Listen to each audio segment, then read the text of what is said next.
তোমরা কি করো? বোতল ঢোকাই স্যার রাইতে, দিনেও সারা দিন পাওয়া যায় না স্যার। আমার রাস্তায় মানুষ নাই যে, হ্যাঁ, ঘরে একটা বাজার নাই, একদিন খাইলে 3 দিন খাওয়া যায় না। তুমি ওরে তখন একটু আগে একটা কথা বলছিলে যে কি বলছিলে? রেকর্ড করতে আল্লাহ- পারিনি। মানে কইছে আল্লাহ মিলাইবো দেইস, একদিনে এক বস্তা আল্লাহ মিলাইতে পারে।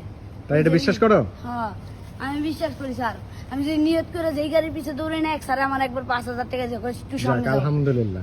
এক স্যার একবার আপনার মতনই 5000 টাকা দিছে, দিয়ে আবার ভাত খাওয়াইছে একবার নিয়ে, মাংস দিয়া এই জোরে। হ্যাঁ, স্যারটা আছে। অনেক ভালো আছে। আচ্ছা ঠিক। কি নাম তোমার? আমার নাম মোহাম্মদ আকাশ। মোহাম্মদ আকাশ। আর তোমার কি নাম? কি নাম? একই নাম দুজনের? বেস্ট ফ্রেন্ড নাকি? হ্যাঁ, বন্ধু কেমন? বন্ধু তোমরা দুজন না? পড়াশোনা করো? আমি পড়াশোনা করতাম স্যার, আমার বাপ মারা গেছে অভাবে পড়ে, আর পড়াশোনা করি না স্যার। আচ্ছা, তুমি বড় হয়ে কি হতে চাও? আমি বড় একটা পুলিশ হইতে চাই। পুলিশ? না, ঘুষ খেতে চাই না। ঘুষ খেতে চাও না তো? না, ভালো পুলিশ। ভালো পুলিশ হবা, এটা কিন্তু মনে রাখো। মনে রাখ। আমার কাছে কেন জানি মনে হয় তুমি আসলে একটা ভালো পুলিশ হতে পারবা, ভাই। কিন্তু ঘুষ খেয়েও না। না ভাই, ঠিক আমার আছে। বাপে এরকম চাকরি করতো ড্রাইভারিং, আমার মন চাই খালি পুলিশ করতে। তাই না? হ্যাঁ, আচ্ছা গাড়ি ঠিক চলতো আছে, না। ওকে, গুড নাইট, থ্যাংক ইউ।